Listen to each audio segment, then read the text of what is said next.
hablamos con un referente, uno de los más requeridos en los distintos medios de comunicación, y me refiero a Pablo Romá, director de Circuitos Consultora. Pablo, yo me siento ya nos estamos ubicando acá. Bueno, muchas gracias por venir al programa. Gracias a vos. Bueno, obviamente, el escenario Fondo Monetario Internacional fue trazando, a ver, ¿cómo puedo decir? Desviación fue que hubo internas en el Frente de Todos. El escenario con el Fondo Monetario Internacional, de alguna manera, parecería que la oposición, o Juntos por el Cambio, pretende condicionar algunas formas, como decir, bueno, opinan sobre el plan económico, pero dicen que no pueden votar el plan económico que le corresponde al Ejecutivo. ¿Por qué te hago esta pregunta? Opinan sobre el plan económico. Cuando dicen desde Juntos por el Cambio, nosotros no podemos hablar de lo que propone Martín Guzmán, pero después Martín Tetaz le dice que por qué las tarifas están en ese valor, u otros dicen porque es insuficiente la propuesta que hacen. Lado 1. Lado 2, bueno, no quiero meterme en el programa, pero le han amenazado que no firman el acuerdo con el Fondo Monetario Internacional si pretenden subir las retenciones. O sea que también es como que están ejerciendo esa oportunidad que le genera la interna del Frente de Todos. Sí, yo creo que responde sobre todo a disputas políticas, más que disputas en términos de estrategia económica o plan económico. Ah, sí. Es todo político. ¿Es todo pensando en el 2023? No sé si es todo pensando en el 2023, pero sí creo que es necesaria una diferenciación política para Juntos por el Cambio, porque, bueno, está claro que hay, digamos, intenciones de aprobar el acuerdo del gobierno, digamos, ¿no? La media sanción en diputados con la mayoría de votos de la oposición, bueno, de Juntos por el Cambio, bueno, también indica que hay una necesidad dentro de ese espacio, no solo por las características propias del espacio, sino también por su base social, digamos, ¿no? Los sectores dominantes, el empresariado, aquellos sectores del poder económico que están a favor de la firma del acuerdo, y creo que eso no es una tensión fácil de resolver, sobre todo porque hay un sector de Juntos por el Cambio que considera que votar algo con el oficialismo sí es perder votos o es perder un posicionamiento de cara a 2023. Pero me parece que la diferenciación y estos juegos que vos marcás tienen que ver más con lo político que con lo económico, porque la necesidad de acordar con el Fondo Monetario Internacional está clara para Juntos y para el gobierno, bueno, al menos el sector del Ejecutivo o más afín al presidente y no tanto para Máximo Kirchner y la Cámpora, ¿no? No quiero meterme porque si no terminaríamos más a hablar de la inflación. Obviamente que la inflación está atada por un lado en el escenario internacional a la guerra, al acopio de trigo por parte de China, a la suba de los commodities agrícolas y después, para ustedes, aumenta el pan, aumentan los fideos, aumenta la carne de cerdo porque es alimentada por estos commodities, ¿sí? Pues es alimentado obviamente por el maíz, y esto genera cambios relativos en los precios, ¿no? y afecta al que menos tiene. Pero tratando de establecer, y a su vez generó esto diferencias en el Frente de Todos. Bueno, ¿cómo ves? Parece que el hilo conductor, o sea, guerra, Fondo Monetario Internacional, interna del Frente de Todos, es un triángulo que empieza a retroalimentarse.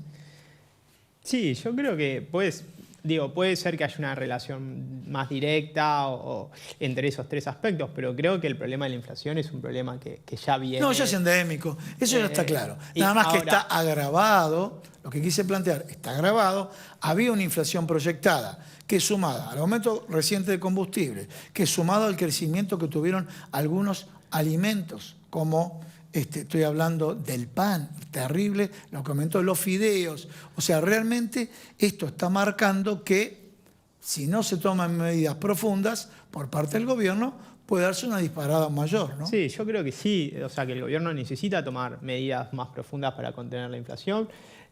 La salvedad es que yo creo que el precio de los alimentos venía creciendo previo a la guerra, digamos, es correcto, ¿no? Y eso creo que es un problema también que, digamos, que no tiene una... Bueno, relación tan directa con la guerra, con lo externo, sino también con la política interna. Me parece que ahí hay una...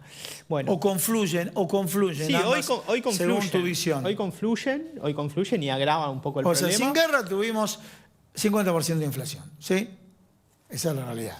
Y Mauricio Macri, 52% de inflación sin guerra, escenario 1. Bueno, viene la guerra, cambian, obviamente Yo creo que en el empresario argentino formador de precios, no el no formador, siempre cualquier variable es para trasladar a precios.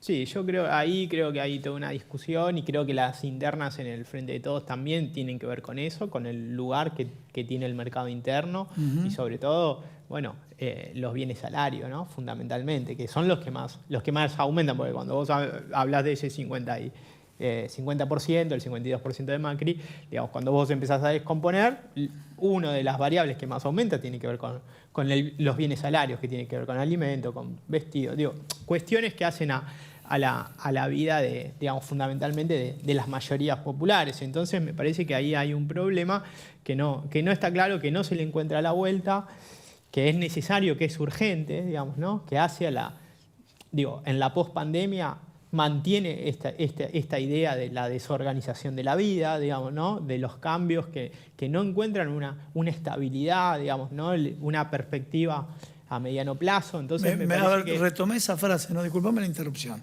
que en la pospandemia continúa el concepto de la vida desordenada, ¿no? Sí, yo creo que ahí hay un aspecto que la inflación, digamos, se acopla a toda esa sensación que tiene que ver con lo que significó subjetivamente la pandemia, ¿no? La desorganización de un conjunto de relaciones, de relaciones de nuestra vida cotidiana y hoy la inflación, digo, forma parte de ese proceso de desorganización. Digo, hoy hay mucha gente que está pensando cómo va a llegar a fin de mes, está pensando cómo hacer para lograr llegar a fin de mes cuando no llega. Digo, no es solamente un problema de los números y de analizar las variables económicas. Cuando uno va un poquito más abajo y ve cómo esto afecta en el día a día, y bueno, forma parte de esa desorganización que que se acopla a la desorganización que generó la pandemia.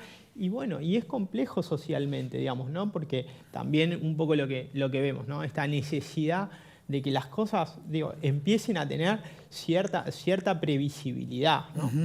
Bien, y entrando específicamente en las dos alianzas, ¿no?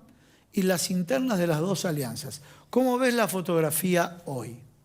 No, yo creo que la fotografía de Juntos es una fotografía que está más cerca, que las diferencias son más tenues, ¿no? O más superficiales, si uno quiere, ¿no? Me parece que están disputando quién va a encabezar o quién puede ser el candidato a presidente de ese espacio. Pero no es menor, ¿eh? No es menor el mensaje de Gerardo Morales, no es menor también los actos de Facundo Manes, no es menor la plataforma que está trabajando Horacio Rodríguez Larreta, donde más allá que se critica a nivel nacional, en el gobierno de la Ciudad de Buenos Aires, empezó a crear una serie de cargos para construir, o sea, está ubicando a gente de provincia, de distintos lugares, para fortalecer su alianza política como presidente, ¿no?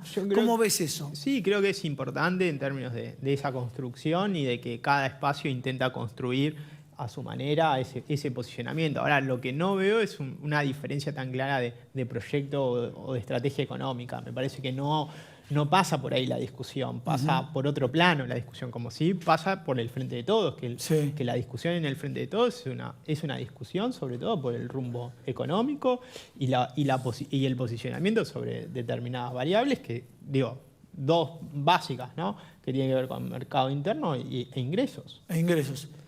Y pregunta, este conflicto que se dio con Cristina Fernández de Kirchner, el tema de la agresión y demás, que repudiamos, y bueno, ya encontraron quiénes fueron algunos de los autores, pero ¿a qué voy con esto?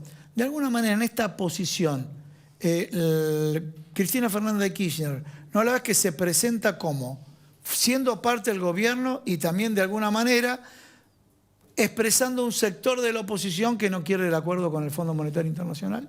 Sí, claramente me parece que ahí hay Bueno, una diferenciación desde el silencio, digamos, Sí. ¿no? Previo al ataque, digamos, al despacho, donde bueno, después ella sí hizo público una posición, al menos una posición en la cual se sentía penada por la situación y se reconocía como distante a la relación con el Fondo Monetario Internacional. Entonces me parece que ahí hay un problema, que esa agresión digamos, le da un nivel más alto al conflicto porque bueno, ya pasa a la agresión física y eso me parece que agrava un poco los problemas, no soluciona, cuando el Frente de Todos necesita también, digo, de cara a la sociedad y al electorado que confió en el 2019, generar un poco más de previsibilidad. Ahora, después, esto es así, digamos, ¿no?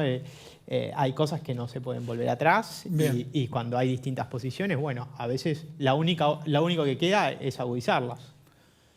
Pablo, muchísimas gracias por haber venido al Gracias programa. a vos por la invitación.